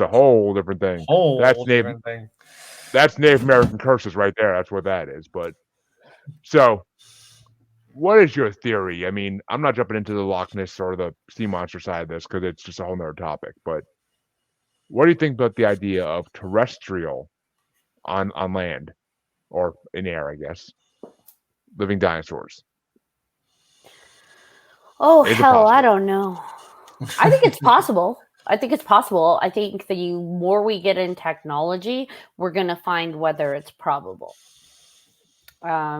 Because cameras are everywhere. we are starting to monitor everything, from satellites, from drones to every like people are connecting cameras across the world. There's areas we don't have cameras, which is why I think Bigfoot, is potentially able to be in those deep woods and cave systems because we don't have cameras in there. People aren't going in there. In terms of living dinosaurs, now we're talking about birds in the sky. That's where it gets a little trickier, right?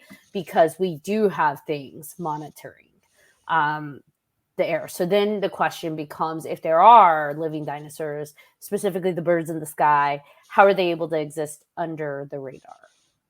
Well, put it this way. I don't know. I believe it was, and it's not my own example, but it's the one I start with. There was, I believe, it was a Monsters and Mysteries in America segment where it reenacted in the 60s or 70s in, I want to say, Texas.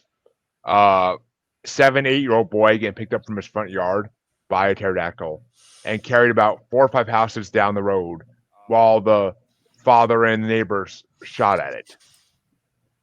And then eventually it dropped the boy and flew off. But multiple adults grown people saw this thing and reported it. Otherwise, it wouldn't be on Monsters and Mysteries in America. And there's been plenty of other reports, too, of people seeing it. There's been footage of them in, I want to say, L.A., possibly like around the airport flying around. Which, I have my theories for this, but I want to hear birds are fish and fish are birds. Josh, what the hell are you talking about? But Josh was having a good time. I'll have whatever you're taking. No, I'm kidding. I'm kidding. Do you have a drink? A good Moscow Mule?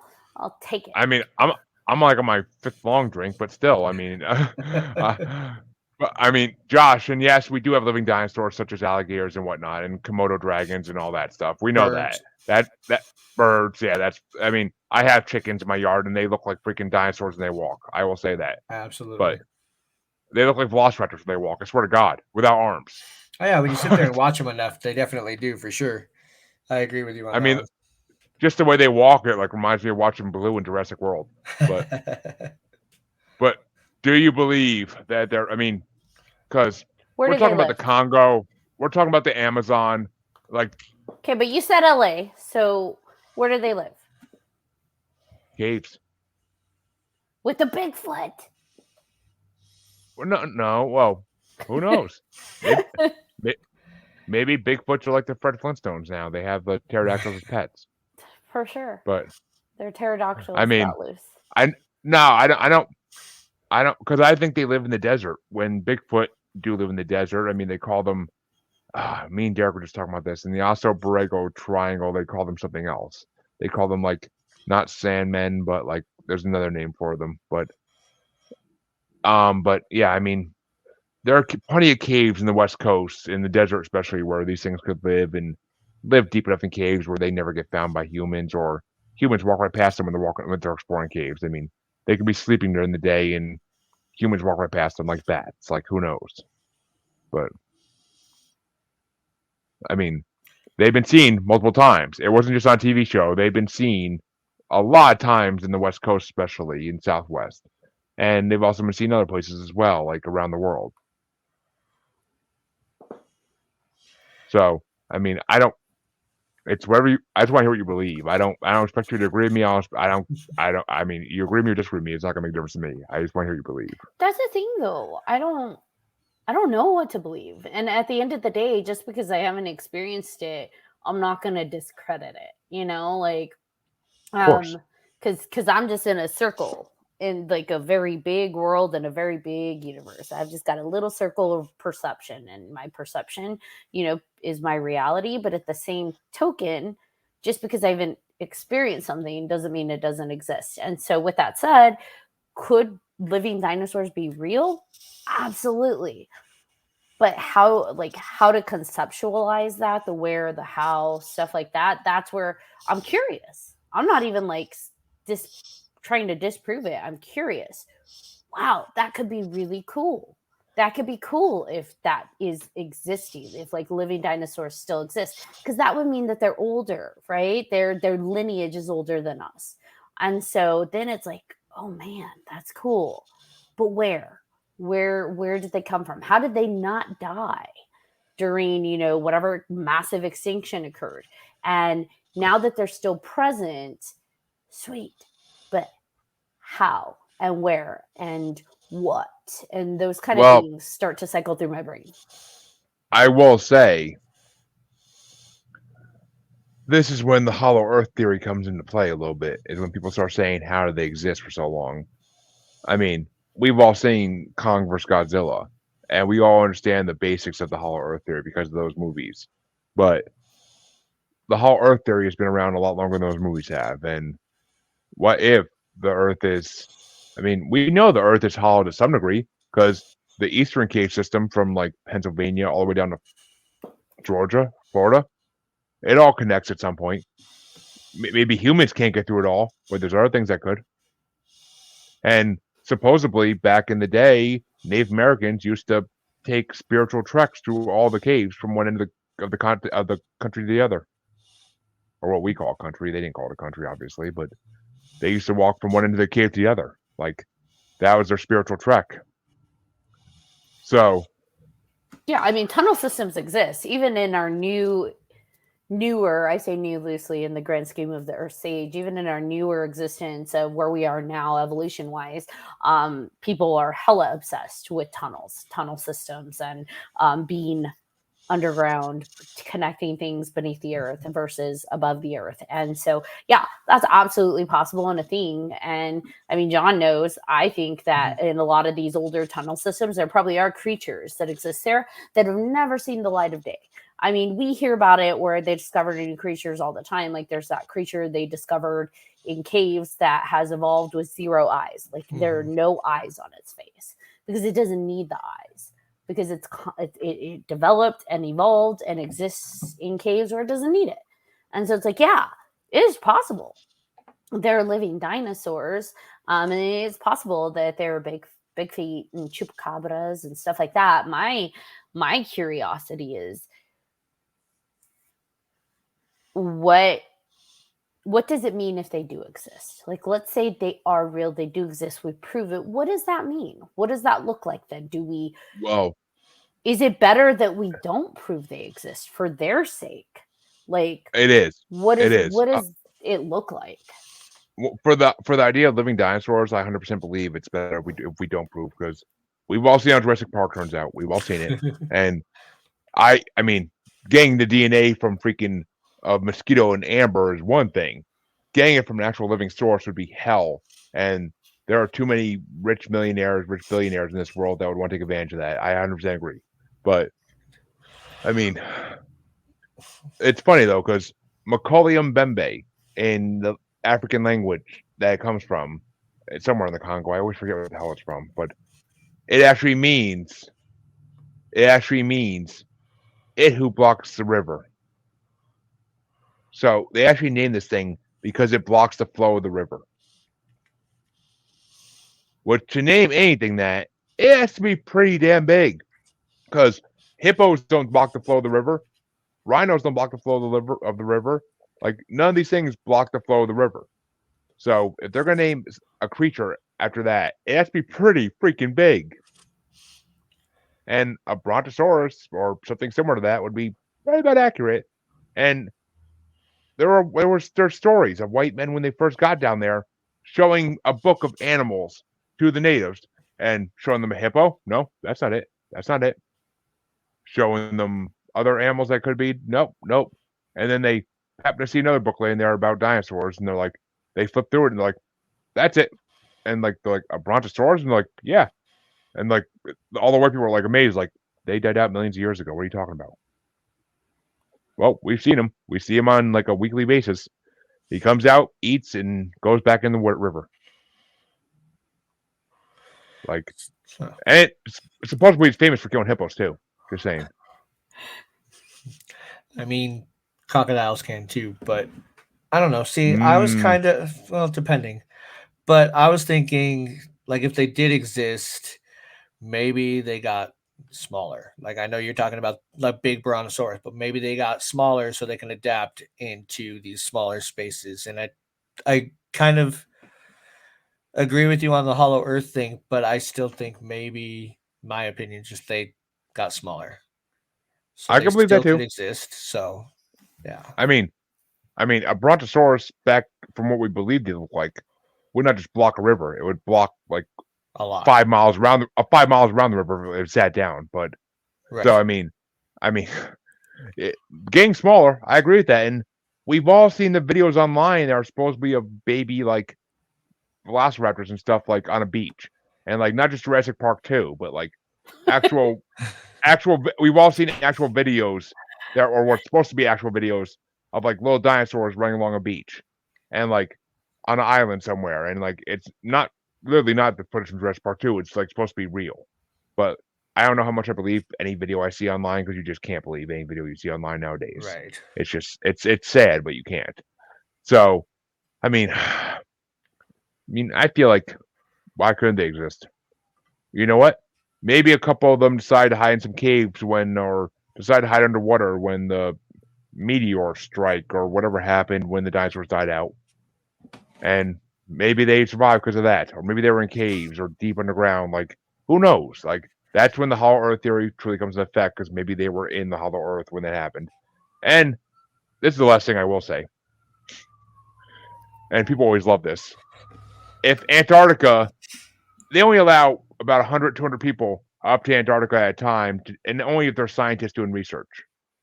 Okay. But the general public's not allowed to go there. I mean, yes, because supposedly we freeze to death. But what if that's a Hollow Earth entrance, and what if that's the biggest freaking one, and that's why we're not allowed there?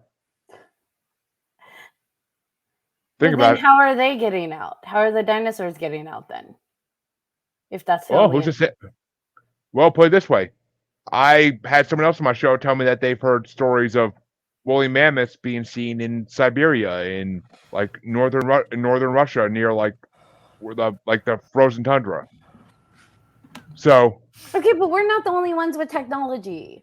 Like, there's cameras, and like that's the thing. The Earth is not like the U.S. is not the only technologically advanced people out there. They everywhere you go now has some kind of technology. So if velociraptors are chilling on the beach, we're gonna get more than one video, right? People go to Africa for the migration that takes place every year. Animals have patterns. It's not like just humans have patterns. Even as irregular as we are, we tend to get into a routine and stick to it. Animals have patterns. We're not talking about dinosaurs that are aliens from another dimension. Dinosaurs that were here and somehow managed to continue existing, they're going to have patterns, because they are like any other animal on Earth that builds routine and patterns for survival. And so if the velociraptors come out to the beach every so often, people are going to have like that. Because then that would mean there's more than one entrance to the Hollow Earth. Otherwise, where else are they going? Put it this way. Put it this way. I will gladly take that argument and say this. Who the hell is going to be in the frozen tundras of Russia with a fucking camera? Tell me this. Who was there to see them? From what I'm guessing, just someone passing through, kind of like on a military mission or something. But exactly, I mean, and people have these guys. But phones, cameras, yeah. Like, that's my point. Like what you just said. Well, who's going to be there? The person who saw it. Put it this way. And went back and talked about it. If I discovered any of these things, would I really want to share it with the world? You said about dogmen, or Bigfoot, but would I really want to share it with the world if I found these things? Like, knowing how humans are? Then would how do we know that the woolly mammoths are there? How do we know that do you see what I mean? Like, you can't have it both ways. If it's being reported, that means someone's feeling comfortable enough to talk about it and share it. So they probably would, like the guy in the 60s with the dogman. He's like, I saw something weird, so I stopped, pulled out a camera. This is the 60s. He didn't even have a cell phone to take a picture. He's like, I could have shot it, or he shot it, but with a camera and not a gun. And it's like, that's what people do. We're like curiously, like, we gotta do, because no one's gonna believe us. And so if stuff is being anything past when the camera is introduced, people are creatures about that, where it's like, I gotta get a picture, I gotta get footage. When people go hunting for Bigfoot, are they going without cameras? Because they're like, I want to stumble across and kumbaya with a Bigfoot, but I don't want to invade its privacy, so I'm going to leave my gear at home. No, they things to record I it, would. things to take pictures of it, things to video it. And you might be an exception, but let's be real. The Bigfoot hunts that people go on in the trucks, they are taking things to try and photograph, to get evidence. Yeah, When people go on paranormal investigations, what are they doing? They're setting up video cameras and photographs. And for what? For evidence? Well, But like, do you need the evidence if you're there with your gear because you're there? You want it because if it is real, you want to be able to prove it afterwards versus everyone's going to think I'm crazy. I got to have the proof. And that's the thing. We want to prove these things are real so that it's not crazy. So if we have these living dinosaurs, awesome. And I think time will tell because more and more and more cameras are in the sky. Cameras are everywhere. Google Earth. You have the pockets, which is kind of weird, of like nothing. But for the most part, we have cameras everywhere. And not just in the hands of the government. Like people have drones now. They're constantly flying, even when they're not supposed to. People trust me, I know. Like everything, people want to document everything. Like everything's on social media, right? Selfie here, everything there. And people are exploring more and more wild things because that's a trendy thing to do. So maybe they may get punched by Bigfoot, like get the fuck out of my forest. But I think that like ultimately, and I'm not discrediting evidence. I think basically what I'm saying is that we have a lot of contradicting statements going on. Like, we do. Well, there's only one world. there's only one entrance to or the main entrance, and it's like, but if they're everywhere in LA and they're on a beach and they're in the they're where'd you say, Africa? Like, there's more than one entrance because especially if they're able to go back into hiding, there's more than one entrance, and there is time will tell. Right? Time's gonna tell because the more and more we get eyes on the world, even if we don't want it, the more these things may not be able to hide as well. And I agree.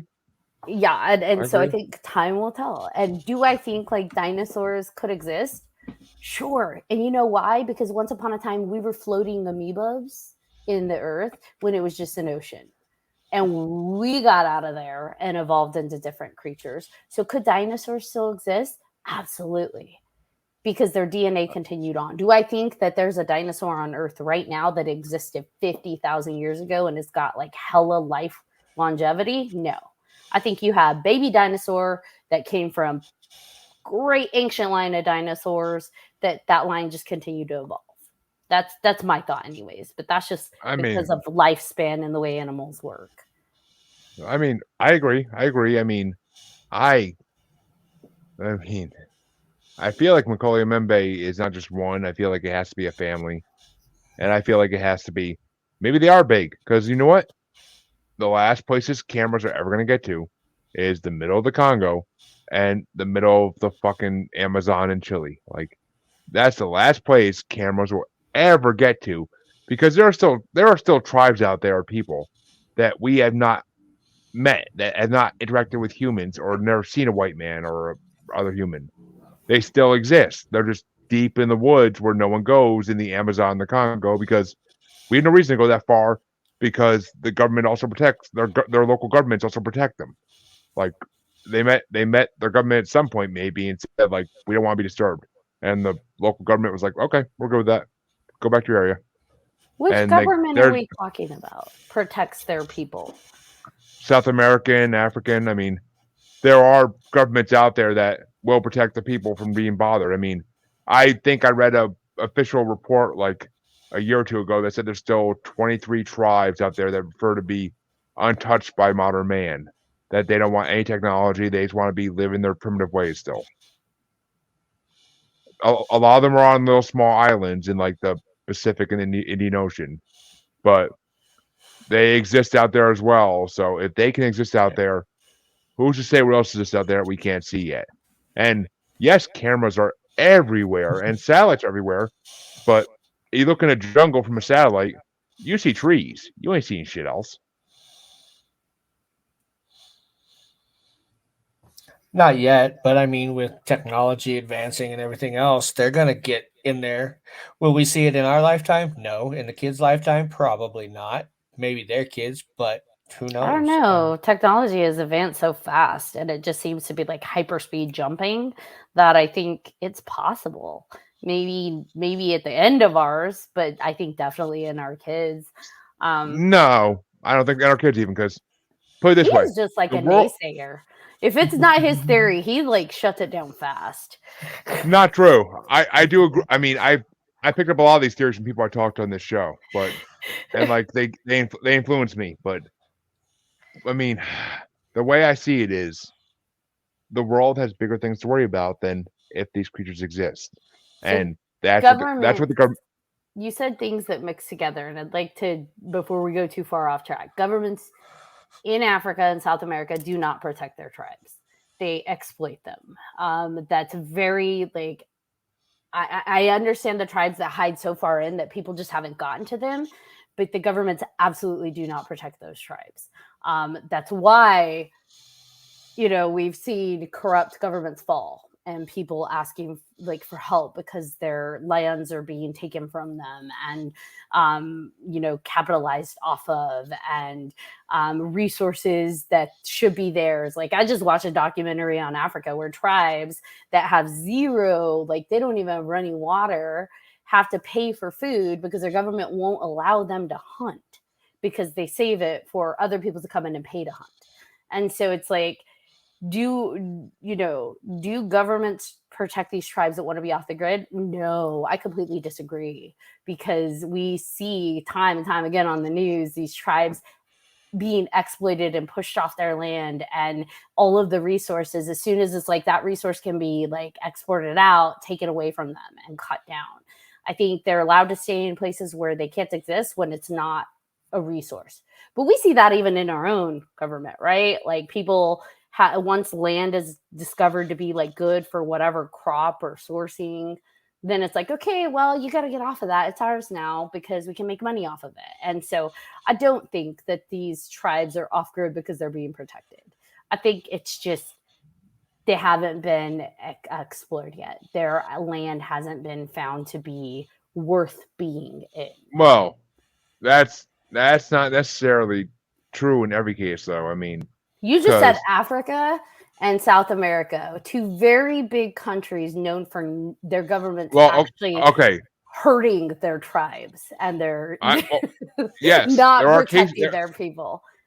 There are cases of that, but I said Africa and South America but I didn't say country specifically. I said them as a continent in general. There are certain governments in that continent that do protect, and it's over in Asia too, like in the Indian Ocean. Because I know that's where one of the main ones I'm talking about. They live on an island, and if tourists try to go near the island, they will straight up try to kill you. Like it's said to this day, they'll straight up try to kill tourists. They try to go to the island, and I mean, I think I read this in like Time magazine or something a couple years ago in a doctor's office. There are at that time there was like 23 tribes known of that do not want human interaction from people who are not living like them still, or are not part of their tribe, born into it, and they will fight, either they'll fight people who come to their place, or the government in the country they live in protects them and like sign a treaty saying like they can have their land.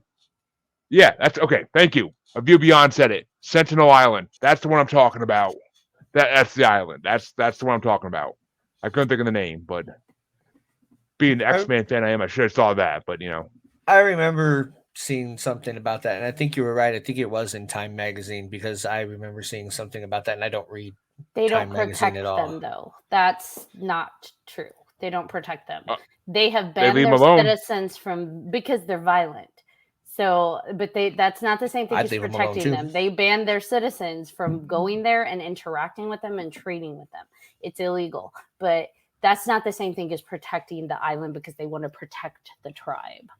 Well, but it kind of works both ways, and okay, and they're definitely gonna play it off like they want to protect the tribe, because that's what governments do. Like if they can't get there, they're gonna be like, oh well, we're protecting them, so we're gonna keep our people away from them. Like that's how they're gonna play it off, because that's what governments do. They play everything off in their favor. But I mean, the United States has been doing that for the last 60 years. But yeah, but it has gotten Whoa, I did not realize we were recording that long. Even time flies when you're having great debates in the paranormal, people. I'm telling you. And I So- just want to still follow up and say it's not that I disagree or believe any of this is not real. I absolutely always fall back in the stance that I just don't know.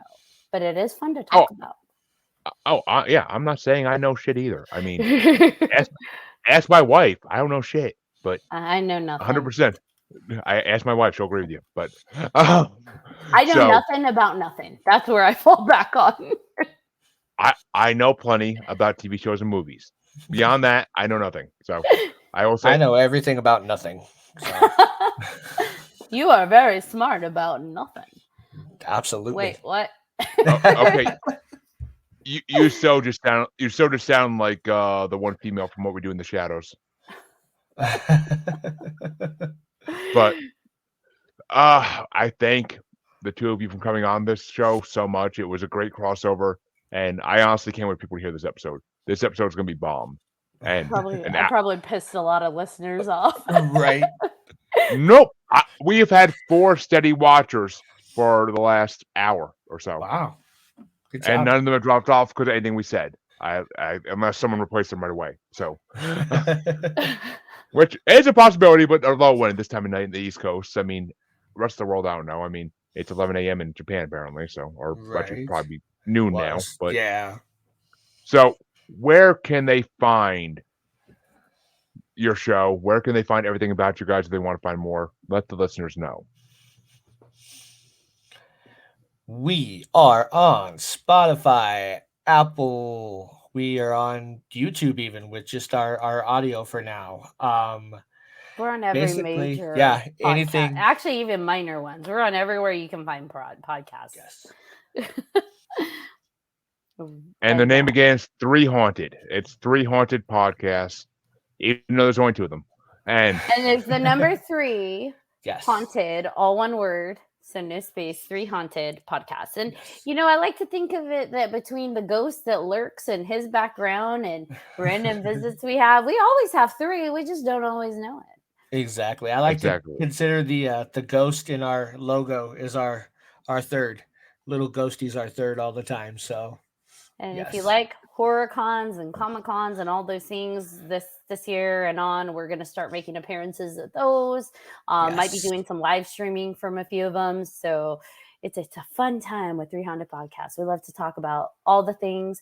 We love meeting new people. Like, it was awesome experiencing this with you, Jeremy. Thank you for proposing this crossover at a blast. And I definitely want to look more into these living dinosaurs because I think that's super cool. Like, I'm a big fan of Jurassic, all the Jurassic Park world, everything. And I think the idea of dinosaurs being alive still, in some way, direct lineage, not like chickens, would be flippin' amazing and awesome. I just have to say, I like Josh. He's writing all kinds of stuff in the comments. Josh. Thank you for being a part of it, Josh. Joshua. Oh God. Yeah. Josh likes to watch. Josh watches some of our show. Watches this show sometimes. He watches Global Strangers sometimes. He was our number 1 fan of Global Strangers, and he stopped showing up. So, and now we have no fans. So, I want to actually. He said come to Florida. I actually want to do Spooky Empire at some point with the 300. That would be really cool to go broadcast from Spooky. I'm trying to think what other horror cons are out there. I don't in Florida. Walker Stalker. Is Walker Stalker still there? I don't know. I think they stopped that one. Okay. It's COVID killed a lot of things in the world, but yeah. So we thank 300 for coming on, and I will be back Monday, Tuesday, Wednesday, and Thursday this week. I'm pretty sure we're more episodes on streaming on Parapost. So I am a busy man. Yeah, you are. I can barely handle once a week, and you're boom, killing it almost all week. Right? Teach me your ways. Yeah, my wife loves it so much, but it's fine. I gives me plenty of content, and I got podcasts booked through September at this point, so I'm happy. So, does your wife ever do appearances? Ever do what? like podcast guest host or a podcast? No. Anxiety and shyness don't let that happen. But Understandable. but because I want to know about those alien and paranormal experiences. That would be. I know. awesome. I'm super curious about that for sure. trust me. If I can get her on my show, I freaking would. Yeah, but you do video, and that's big, like anxiety trigger. I wonder if she do audio.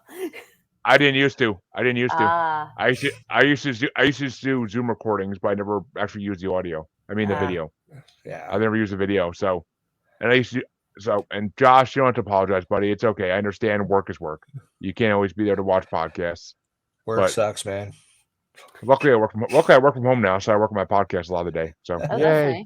But, I know it's a benefit, but definitely. And we'll catch you guys next time. Thank you, 300, one last time for coming on, and Ashley and John may be back at some point. I don't know. I may have to do a reunion at some point. Heck yeah! You might not like me anymore. Oh, if I hate every girl that disagreed with me, I would have no friends. I'll put it give that it. way.